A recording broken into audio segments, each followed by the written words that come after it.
Yeah. Hi, hello everyone. Welcome to today's video. This is Shanmugaraj. We are continuing our journey on Safe Tour. Today's topic is three types of road mapping in the context of Safe File. As we are aware, if you're following my videos, particularly on Agile series, particularly on Safe series, you might know that I'm trying to discuss different elements as part of safe configurations like essential, large solution, and portfolio. So currently we are targeting and traveling with essential safe, and currently we're discussing about road mapping. I think this is going to be the last video on road mapping. If you could have listened my previous video on road mapping, you might know that there are three types of road maps, which is essential for building road maps. One is portfolio roadmap, second one is the solution roadmap, the third one is PI roadmaps. Let us start with portfolio roadmap. The portfolio roadmap illustrates the plan of intent for achieving the portfolio vision, primarily in the form of epics over an extended period of time. So this picture shows you an example of portfolio roadmap. So this particular square box is the example of portfolio roadmap. The portfolio roadmap integrates the aspects of solution and PA roadmaps and their milestones into a comprehensive view across all the value streams in the portfolio. It builds the larger picture for communicating to the enterprise and to the portfolio stakeholders how the portfolio vision is planned to be achieved over time, right? So road mapping is a vehicle for achieving your vision, right? It shows a course grind view of epics within each value stream, right? So let's assume that this is a roadmap. You have three value streams, right? And then you have enablers and epics are sequenced here, and you have the time horizon here, Q1, Q2, H1, year 1 and year 4 and everything, and you have milestones here. So milestones are based on your strategic themes and portfolio vision, right? So how are you going to plan your enablers and epics, right? So that's what's the placement of your epics and sequence of placement of the epics. All those things will be considered, as part of your portfolio roadmap, right? The market events are represented as the fixed date milestone at the top of the roadmap, right? These are the anticipated market events, right? So while solution releases are depicted with the small boxes, right? So this, as the time horizon extends, the level of granularity and certainty is reduced, right? The first year planned in quarters, which may or may not align with the PA boundaries. The second year is planned in 6 months increments. Anything beyond that is scheduled in years, right? So you see that, how even portfolio road mapping also, initially you will start with, near term planning. It happens in quarters, and then it goes to half yearly, and then it goes to yearly, right? Because you'll have a better clarity as you move towards, because only when you implement your solution roadmaps and PA roadmaps, you'll get a better clarity for your multi-year portfolio roadmaps.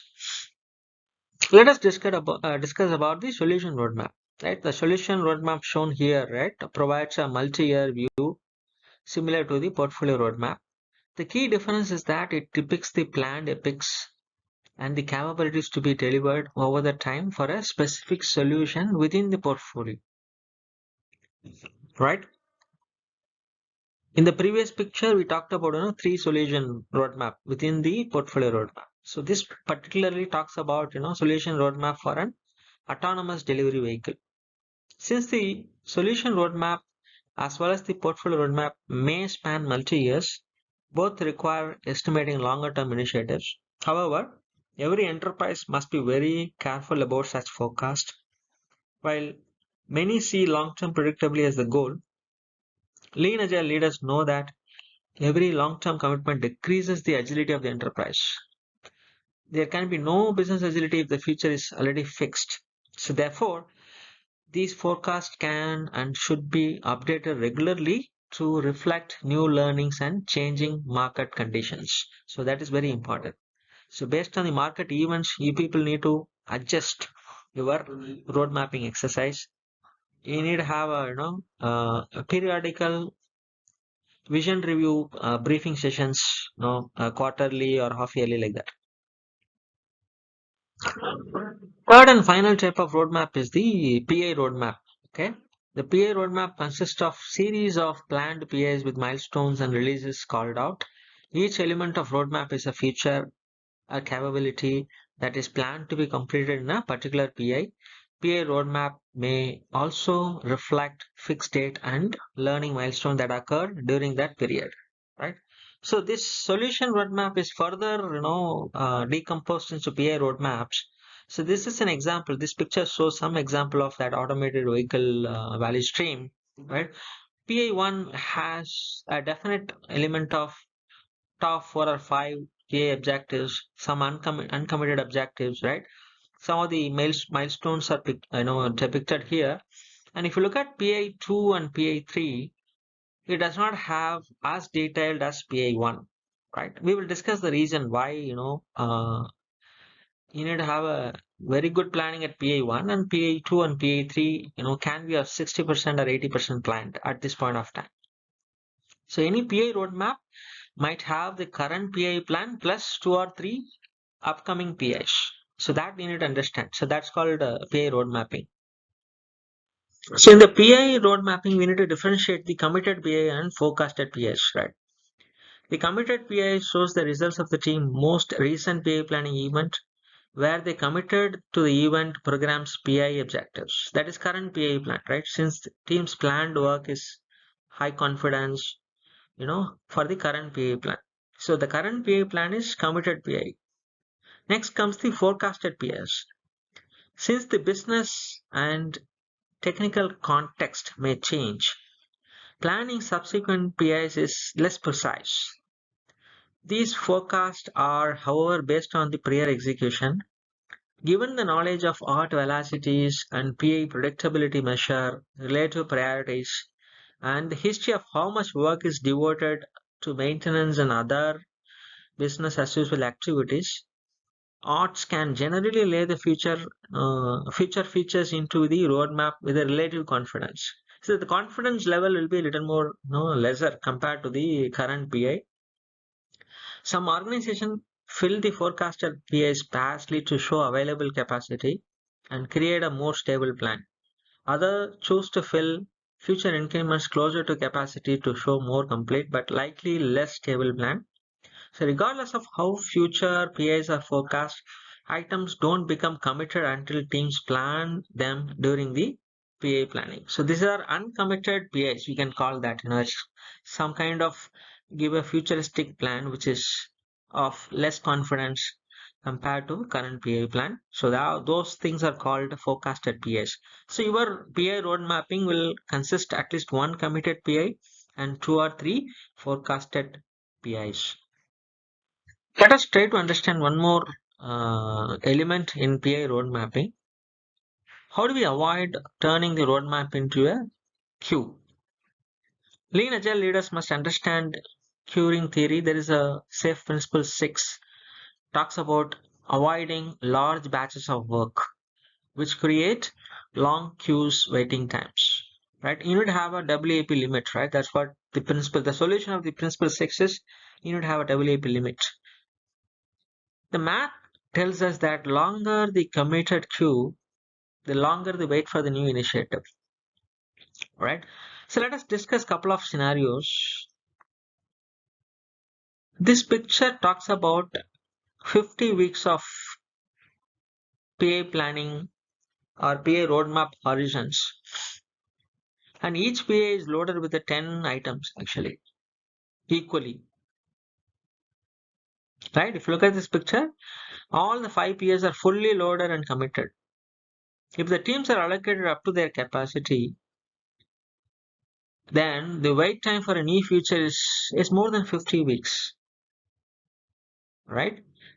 The enterprise, while thinking is agile, it is still stuck in a traditional mindset. In other words, to be genuinely agile, the plan must be kept as short and as flexible as possible.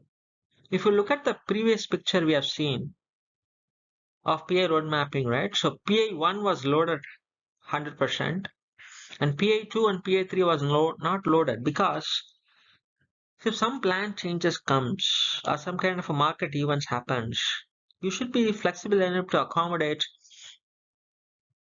the changes or new things coming on your way.